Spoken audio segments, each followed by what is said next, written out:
आज की इस वीडियो में मैं आपको धान में लगने वाले कंडवा रोग, जिसे आप फाल्स स्मट, हल्दी रोग, झूठी बकवास इत्यादि नामों से जानते हैं, इसी के बारे में बताऊंगा। ये भी बताऊंगा कि ये कब, क्यों और कैसे लगते हैं। साथ ही साथ इसके बचाव के तरीके भी बताऊंगा। बचाव के दो तरीके हैं, कल्चरल मेथड और केमिकल मेथड, यानी कि पारंपरिक तरीके और दवाओं के प्रयोग के तरीके। सभी के बारे में एक एक करके बात करेंगे। मैं हूं आपके साथ संजीव शंकर तिवारी। स्वागत है आप सभी का आपके अपने चैनल क्रिएटिव साइंस में।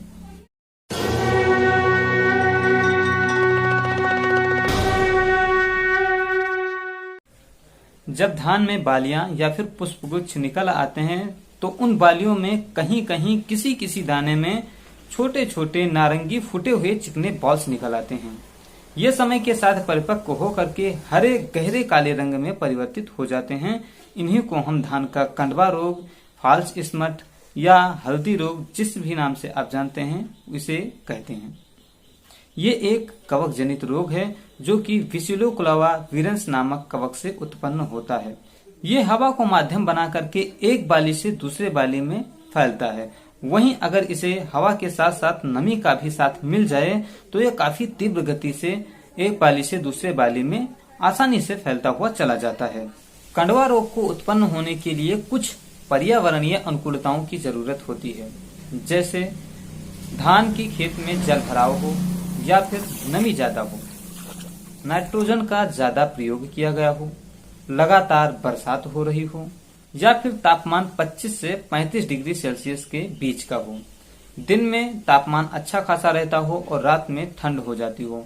जब इन पर्यावरणीय अनुकूलताओं को विसिलोक्लावा वीरंस नामक फंगस पाता है तब अपने आप को उत्पन्न कर पाता है और मौसम की अनुकूलताओं को देखते हुए ही ये ज्यादा मात्रा में फैलता है। अगर मौसम सुधर जाता है तो इस पर भी काफी नियंत्रण हो सकता है। वीडियो में आगे बढ़ें, निवारण के बारे में बात करें, उससे पहले मैं आपको कुछ सवाल जवाब के माध्यम से जानकारी देना चाहता हूँ। हो सकता है आपके मन में भी जब कंडवा रोग के बारे में जाने हों तो ये सवाल उठे हों। इसमें सबसे पहला सवाल है, कंडवा रोग किस किस फसल में लगता है या फिर पाया जाता है? तो इसका जवाब हो जाएगा कि ये धान, मक्का, गेहूं, इन तीन फसलों में पाया जाता है या फिर लगता है, जिसमें से सबसे ज्यादा प्रभावित करता है धान को, क्योंकि उपरोक्त में मैंने जो भी पर्यावरणीय अनुकूलताएं बताई हैं वो धान में सबसे ज्यादा पाई जाती हैं, तो इसीलिए सबसे ज्यादा नुकसान भी धान का ही होता है। दूसरा सवाल है कि कंडवा रोग से कितना नुकसान हो सकता है? तो इसका जवाब है कि आपके खेत में 25% से 75% तक का नुकसान कंडवा रोग से हो सकता है। तीसरा सवाल है कि कंडवा रोग की जिंदगी कितनी होती है? तो मैं आपको बता दूं कि कंडवा रोग का बॉल्स जितने mm का होता है उतने महीने की जिंदगी उसकी होती है, वो भी मिट्टी में गिरने के बाद। ऊपर तो जितने दिन लगा हुआ है उतने दिन है ही है।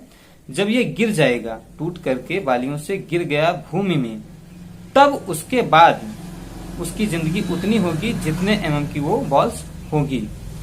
ये बॉल्स आपकी 1 सेंटीमीटर की हो सकती हैं। चौथा सवाल है कि क्या कंडवा रोग जिस तरह से अपने पड़ोसी बालियों को प्रभावित करता है, क्या उसी प्रकार से अपने पड़ोसी दानों को भी प्रभावित करता है? तो इसका जवाब है नहीं, ये अपने पड़ोसी दानों को प्रभावित नहीं करता है। बेशक उन्हें धूमिल कर देता है, जिससे मंडी में इसके खरीदार कम हो जाते हैं और इसका रेट भी काफी कम मिलता है। पांचवा और आखिरी सवाल है कि क्या कंडवा रोग अगली फसल को प्रभावित करता है? तो इसका जवाब है हाँ, और इसका जवाब हाँ क्यों है ये मैंने आपको बता दिया है। अब हम बात करते हैं इसके निवारण के तरीकों की। तो निवारण के दो तरीके हैं, एक है कल्चरल मेथड यानी कि पारंपरिक तरीका, और दूसरा है केमिकल मेथड यानी कि दवाओं के प्रयोग के तरीके से। तो सबसे पहले हम बात कर लेते हैं पारंपरिक तरीकों की। इसमें सबसे पहला हो जाएगा, नर्सरी व सीधी बिजाई के लिए जिस धान के बीज का प्रयोग कर रहे हैं वो स्वस्थ, उत्तम व उन्नतशील किस्म के होने चाहिए। दूसरा है कि बीजों को उपचारित करके फिर प्रयोग में लाएं। उपचारित करने के दो तरीके हैं। पहला तरीका है कि इसे जो भी आप धान का बीज बुआई करने के लिए जा रहे हैं उसे आप 52 डिग्री सेल्सियस पर 10 मिनट तक रख दें, जिससे वो उपचारित हो जाएगा। देखो, इसमें नॉर्मल चूल्हे जो मिट्टी के थे या फिर जो गैस चूल्हे हैं वो काम में आने वाले हैं नहीं। इंडक्शन चूल्हा है जिसमें हम तापमान देख सकते हैं और कंट्रोल भी कर सकते हैं। अगर उसमें 50 डिग्री सेल्सियस या 52 डिग्री सेल्सियस का ऑप्शन है तो ये आपके लिए मददगार साबित हो सकता है। अन्यथा आप इस तरीके का प्रयोग ना करें, यानी कि तापमान पर रख करके बीज को उपचारित करने का तरीका आप प्रयोग ना करें। इसकी जगह पर आप फफूंदी नाशक दवाओं का इस्तेमाल करके उसे उपचारित कर लें, जिसमें कार्बेंडाजिम, मैनकोजेब, थीरम इत्यादि आती हैं, जिनका प्रयोग आप कर सकते हैं। धान आप जिस भी तरीके में लगाते हैं, चाहे नर्सरी तैयार करके उसकी रोपाई करवाते हो और चाहे सीधी बिजाई करते हैं, जिस भी तरीके से लगाएं जल्दी लगाएं, इससे रोग की समस्या काफी कम हो जाती है। नाइट्रोजन का कम प्रयोग करें। नाइट्रोजन यानी कि यूरिया का प्रयोग करते समय आपको कॉपर युक्त जिंक या फिर फफूंदनाशक युक्त सल्फर, जो WDG के फॉर्म में आता है, उसका प्रयोग आपको करना चाहिए। इससे रोग लगने की समस्या काफी हद तक कम हो जाती है।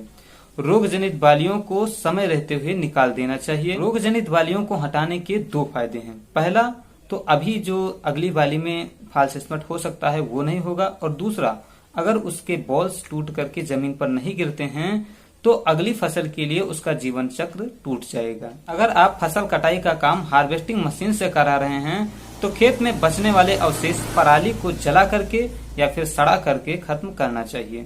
देखो, जलाने से बेहतर है कि आप उसे सड़ा करके खत्म करें।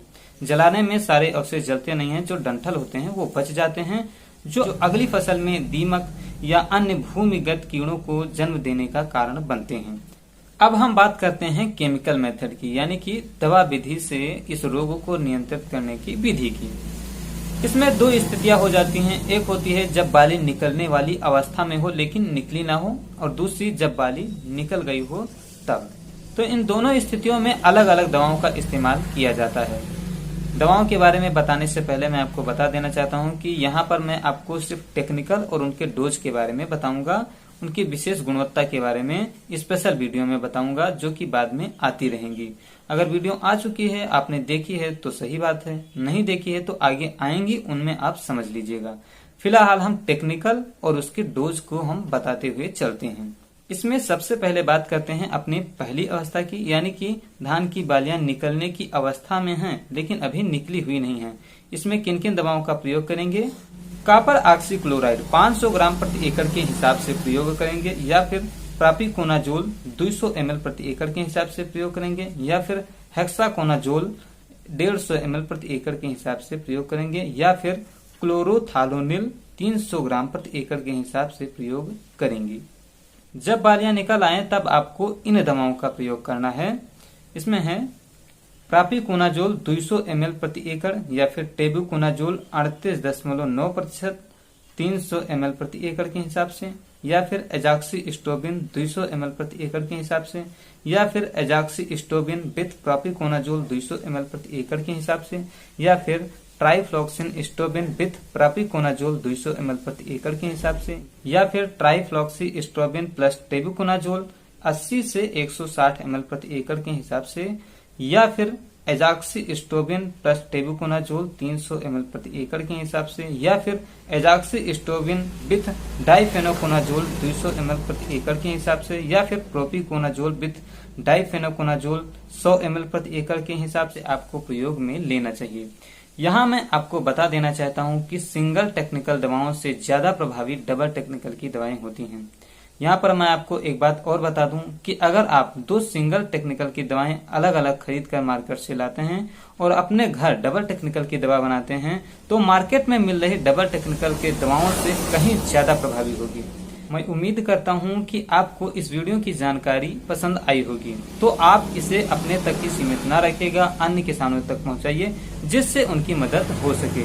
आज की इसी जानकारी के साथ मैं चाहूंगा आपसे इजाजत। मिलता हूं आपको अगली वीडियो में और जानकारी के साथ। तब तक के लिए जय Hind, Ram Ram. Subscribe now and press the bell icon. Never miss an update.